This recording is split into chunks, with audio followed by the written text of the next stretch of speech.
It was a Wednesday afternoon like any other, quiet except for the soft ticking of the clock and the gentle gurgle of my electric kettle. I had just set my mug of chamomile tea on the corner of my desk when my phone buzzed, lighting up with a number I didn't recognize. Normally, I would have let it go to voicemail, but something in my gut twisted, a faint hum of unease I couldn't ignore. "Hello." I answered, my voice cautious. "Is this Ivy Sinclair?" The voice on the other end asked. "Male. Calm. Professional." "Yes, speaking," I replied, my fingers tightening slightly around the ceramic handle. "This is Charles from Liberty National Bank. We're calling regarding your overdue mortgage balance of $480,000. We've sent several notices already, but wait, what?" I interrupted, my pulse spiking. "There's been a mistake. I don't have a mortgage. I rent." There was a pause. Then came the paper shuffling sound of someone confirming what they already knew. "Ma'am, the documents we have list your full name, birth date, and social security number. The mortgage was taken out 3 years ago on a property in Lake Oswego." I went cold. 3 years ago. That was right around the time Amber had been babbling about her dream home. Craftsman style, big yard, sunroom where she could do yoga with intention, she had said, laughing between mouthfuls of our mother's pot roast. I hadn't thought much of it then. Amber always had dreams far bigger than her budget. I barely managed to end the call with a promise I didn't know how to keep. "I'll look into it," I said, though my voice cracked on the last syllable. The moment I hung up, my legs gave way, and I collapsed into my chair. The mug of tea trembled slightly on the edge of the desk, as if it too had heard the news. There had to be a mistake. There had to be. I dove for my filing cabinet, yanking out folders of tax returns, utility bills, credit reports. I hadn't bought a home. I didn't even own a new car. My credit was pristine, my expenses meticulous. There was no room for a $480,000 debt hiding in my life. But deep down, beneath the panic, a colder feeling began to bloom betrayal. I remembered Amber flashing Zillow listings across the dinner table, like she was showing off a new engagement ring. Mom gushing. She deserves something beautiful. She's had such a hard year. Dad nodding absently, chewing, sipping his beer like always. And me? I was always the solid one, the one who didn't need help. The background sister who always picked up the check, always offered to drive, always remembered birthdays. Now I sat alone in my one-bedroom apartment, the kind where the walls crack if you hang shelves wrong, and realized the truth was sitting just beneath my nose this whole time. They didn't even ask me. They just did it. The betrayal wasn't loud. It didn't scream. It slid in quietly like fog through a half-open window and settled over everything. When I opened my eyes again, the kettle had long gone cold. But inside me, something had just begun to boil. The next morning, I woke up before dawn. Sleep hadn't come, not really. I'd spent most of the night staring at the hairline cracks on my ceiling, watching as shadows moved like ghosts across the room. At 6:12 a.m., I gave up pretending. I slipped on my hoodie, padded barefoot to the kitchen, and opened my laptop. The browser history from the night before stared back at me. Mortgage fraud, identity theft by family, forged signature on home loan. Tabs bloomed like weeds. I read until my eyes blurred. Nothing I found gave me peace, because everything pointed to one truth. Someone close to me had stolen my identity. I called Liberty National Bank again. This time, I asked for a digital copy of the mortgage documents. The woman on the line was polite, almost robotic, as she verified my information and sent over the file. Her voice didn't tremble. Mine did. When the PDF opened, I felt my breath catch. There it was. Page after page of legal jargon. Interest rates. Closing costs. Initials scribbled in the margins. And then my name. My full name. Ivy Sinclair, stamped across the top of the contract. And the signature, it looked like mine, but it wasn't mine. To someone else it would have passed, but not to me. I knew every loop in my S, every nervous hesitation in the curve of my eye. This one was clean, too clean, as if someone had practiced it over and over until they could copy it with confidence, but not truth. My fingers trembled as I zoomed in on the signature block. I stared at it for a full minute before whispering, "You really did it!" There was no denying it now. This wasn't a clerical error. It wasn't a prank. Someone had sat down, forged my name, and used my identity to buy a house. And I knew who. Amber had always lived her life like consequences were optional. She changed jobs like socks, bought things she couldn't afford, took mental health breaks that turned into 3-month vacations. And my parents, they called it freedom, expression, growth. Me, I got the lectures about responsibility, about saving for retirement, about playing it safe. But they weren't playing safe when they stole from me. I sat at my kitchen table, the same one I'd bought secondhand 5 years ago when I first moved in, and felt the weight of every unpaid sacrifice I'd made.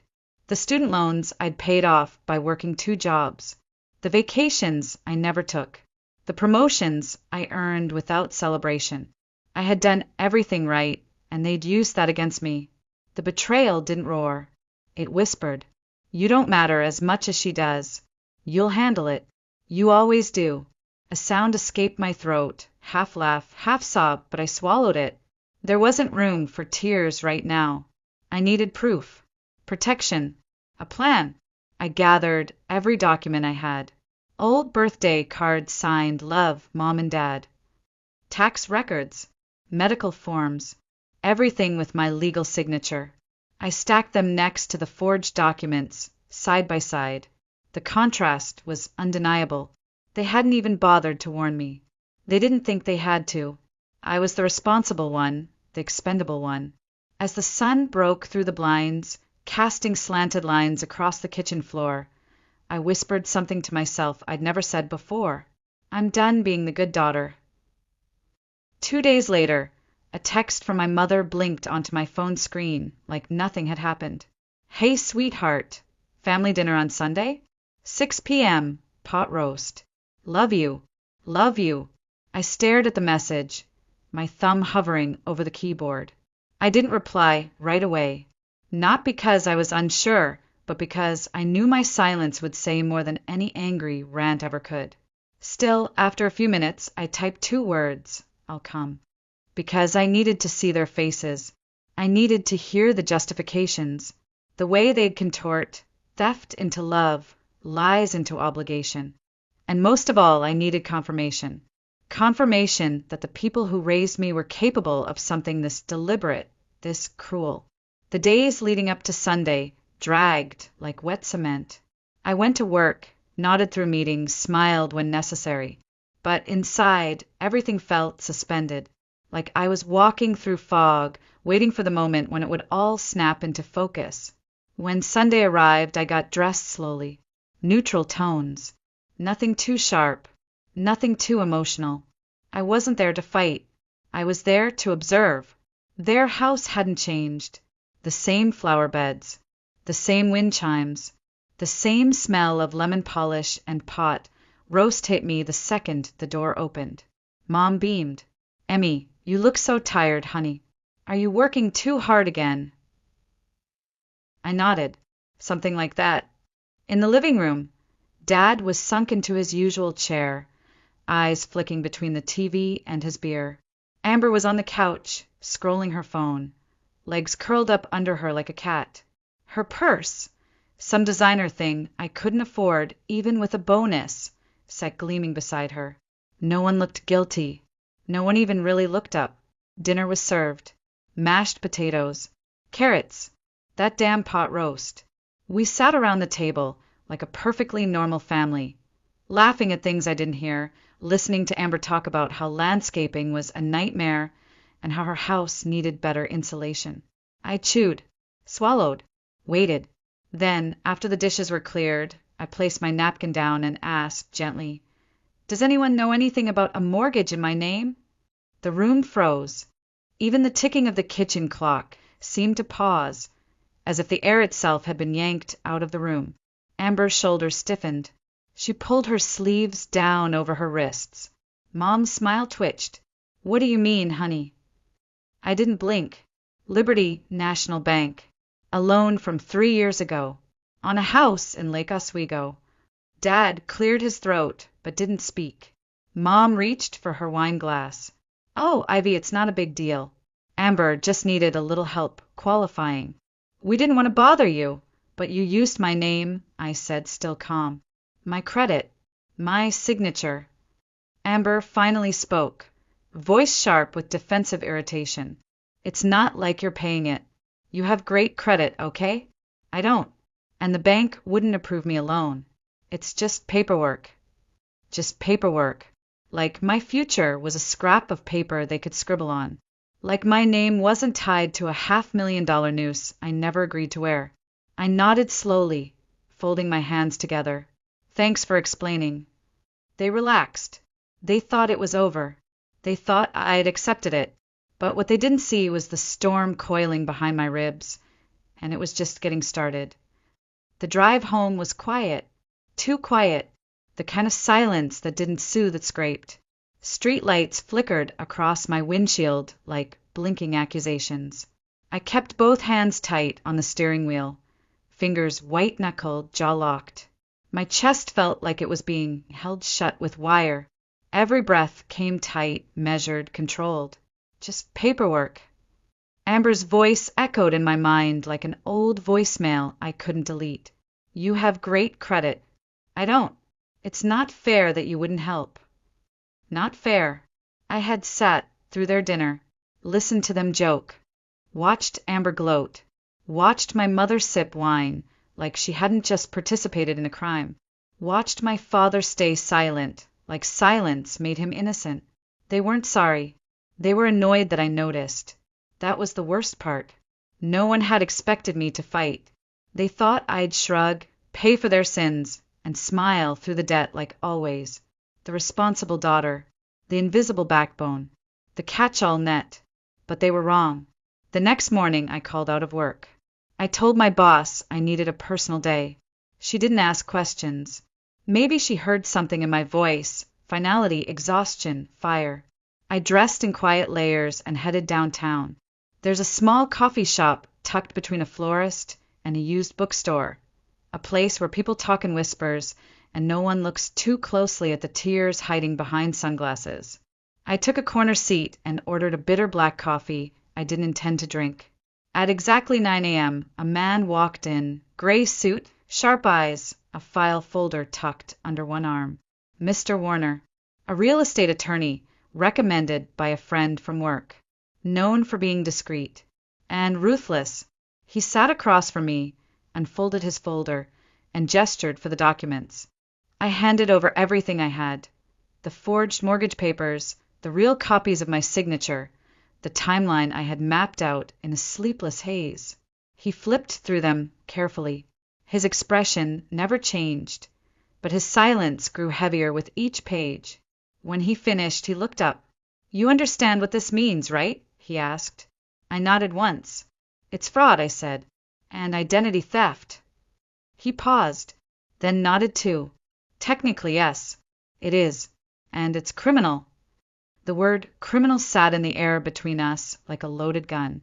I didn't flinch. I didn't cry. I just asked, how do I fix it?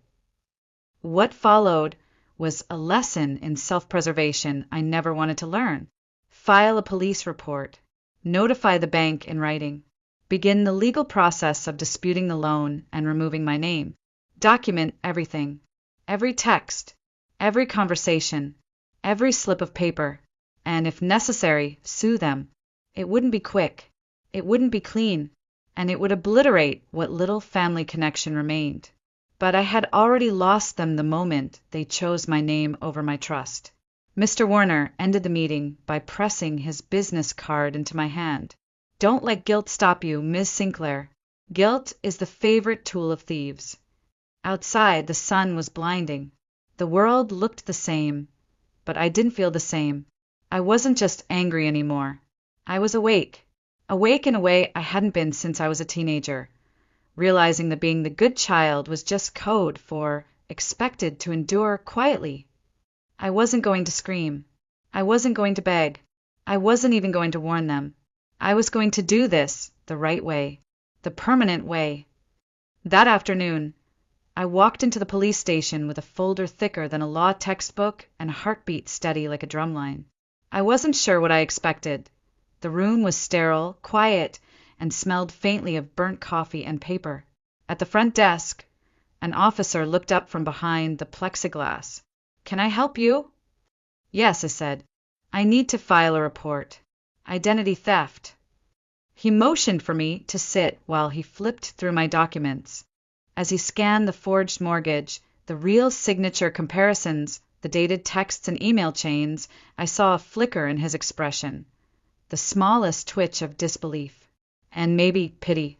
"You sure you want to move forward with this?" he asked quietly. "If I don't," I said, "they'll keep taking." He nodded slowly, stamped the documents, and handed me a copy of the report. It was done. Official. Irreversible. I left the station and drove straight to the post office. I had already drafted a dispute letter addressed to Liberty National Bank, attaching the police report, a notarized affidavit, and copies of every falsified document. As I signed the last form at the counter, I noticed my hand wasn't shaking anymore. It wasn't fear now. It was something heavier. Finality. I dropped the envelope into the outbox myself. It landed with a soft thunk that felt louder than any scream. Then silence. 3 days passed. No word from the bank. No phone calls from my parents. Amber didn't even bother to text. It was like the entire family was holding its breath, either waiting for the storm or refusing to acknowledge that it was already here. But on the 4th day, the storm knocked on my door. Literally. I saw her through the peephole, my mother, standing in the hallway like a statue that had cracked from the inside.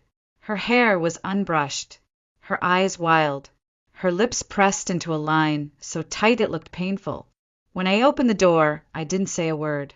She didn't wait for permission. "How dare you involve the police?" she spat. "Do you know what you've done to this family?" I held the door frame lightly, fingers calm, face unreadable. "I trusted you to be understanding," she hissed. "Amber needed help. And you, of all people, you've always been the strong one." Strong. The word felt dirty now. "Family sticks together, Ivy," she added like a final blow. I tilted my head just slightly, studying her like she was something foreign, a stranger wearing my mother's skin. "No," I said softly. "Family asks. They don't forge. They don't lie. And they don't steal." She blinked, stunned. Her mouth opened and closed, searching for a defense that didn't exist. "You've ruined everything," she whispered. Her voice cracked, not from sadness, from panic. I almost laughed. Almost. But I didn't. I kept my voice steady, velvet-wrapped steel. "I didn't ruin anything," I said. "I just stopped cleaning up your messes." Then I closed the door, and the sound of the latch catching, that soft, final click, was the most powerful thing I had ever done. Later that night, my phone lit up with call after call from Amber. 12 in total. Voicemails piling up like junk mail. I didn't listen to a single one. Delete, delete, delete. The next morning, Liberty National Bank sent an email. They had suspended the mortgage pending investigation. My credit would be restored during the process, and they issued a formal apology for any distress caused. It wasn't over yet, but I had taken back the first piece of my future, and for once, they had no idea what was coming next. The days that followed were quiet, not peaceful, not yet, but quiet. No calls, no texts, no birthday reminders, no invitations to brunch or family group chats filled with fake cheer. It was as if I'd been erased, like someone took a sponge and wiped my name out of the Sinclair family tree. At first, that silence cut deeper than I wanted to admit, because even when the betrayal is obvious, even when the math is simple, you stole from me, it's still hard to let go of the illusion. The fantasy that family loves unconditionally, that one day they'll see you, choose you, protect you, That didn't happen. What happened instead was peace. A strange, hesitant kind of peace. Like a bird perching on a branch after a storm, unsure if the wind has truly passed. I started waking up earlier. Not because I had to, but because I wanted the quiet. The kind without dread. The kind that felt earned. I spent Saturdays at the farmer's market, wandering past booths filled with hand-carved spoons and jars of jam with crooked labels. I bought sunflowers once, put them in an old chipped vase on my kitchen table. They didn't match anything in the room, but somehow they belonged. I started hiking again. Just small trails at first, nothing ambitious. But the air was different out there. Clean, steady, the kind that wrapped around your lungs and reminded you, you're still here. One Tuesday evening, on a whim, I signed up for a pottery class. My first bowl came out lopsided, awkward, and entirely useless. I kept it anyway, not because it was good, but because I made it, with my own hands, with no one else's name carved over mine. The legal process continued, slow but steady. Emails from Mr. Warner arrived weekly with updates, forms to sign, affidavits to submit. Every time I saw an envelope with my name, my real name, I felt grounded. This name is mine. This life is mine. Not a loan, not a favor, not a trade for loyalty I never received. There was a time just a few weeks ago when I thought I wanted revenge. Real revenge. I imagined Amber crying on the curb outside a foreclosed house. My parents being sued into silence. All of them finally learning the cost of stealing from the quiet one. But that feeling passed. I didn't want them destroyed. I just wanted distance. Space where their hands couldn't reach. Where their voices didn't drown out my own thoughts. And most of all, I wanted something I had never had before, not in this family, not in this life. Freedom. Not the kind you post about. The real kind. The kind you grow slowly, gently, one boundary at a time, one breath at a time. Some nights I still felt the ache of knowing the people who were supposed to love me most never really saw me. Not as a person, just as a resource, a fallback, a walking solution. But that ache faded faster now. Each day, the weight of their choices pressed on me a little less, and in its place, I began to feel something else take root. A life, a quiet one, mine. It was a Sunday afternoon, nearly 10 months later, the kind of afternoon that smelled like late summer, warm asphalt, blooming hydrangeas, and the faint trace of rain that hadn't yet arrived. I had just come back from a local pottery fair, arms full of hand-thrown mugs and chipped bowls that made me smile more than anything store-bought ever had. I was halfway up the steps to my apartment when I saw them, all three of them, my parents and Amber, standing there on the sidewalk like time had paused just for them. They looked smaller than I remembered. Mom clutched her purse so tightly her knuckles had turned white. Dad stared at the cracks in the concrete. Amber's once perfectly curled hair hung limp around her face, her eyes rimmed in smudged eyeliner and something else, desperation. For a moment, no one spoke. Then Mom stepped forward. "Ivy," she said, her voice trembling. "We made a mistake, but we're still family." I didn't move. Amber's voice came next, thin and broken. "I need your help, just for a little while. Please don't turn your back on us." There it was. Not love, not remorse. Need. They hadn't come because they missed me. They'd come because they had nothing left. Jessica's house had been foreclosed. The bank's investigation had cut deeper than expected. My name was finally cleared, but theirs wasn't. Credit scores ruined. Legal fees mounting. Reputation in shambles. I looked at them, really looked, and saw people who had once believed they could steal my life without consequence. And now they stood in the ruins of their own entitlement, wondering why I hadn't rushed in to save them. There was no rage inside me, no desire to yell or gloat, just calm, the kind that comes when you know exactly who you are and exactly who you're never going to be again. I set the pottery bags down gently and stood tall. "I hope I said quietly, that one day you understand what real family means. It isn't something you can forge or demand or twist when it's convenient. Mom opened her mouth to protest, but I didn't let her speak. I took a breath and added, as for me, I'm finally free, and I'm not coming back. The silence that followed was louder than any scream. Amber's mouth fell open. Dad looked like he might speak, but then didn't. And Mom, for once in her life, had no words. I picked up my bags again. The weight in my hands was solid, real, earned. I turned. I walked up the steps, every footfall steady. I didn't look back. Not when Amber's voice cracked into a soft, "Please!" Not when Mom called out my name like she'd only just learned how to say it. Not even when the wind shifted, sending a memory of lemon polish and pot roast floating up the stairs. At the top I paused. The door to my apartment stood waiting. Simple, quiet, mine. And before I walked inside, I whispered something, not to them, but to myself.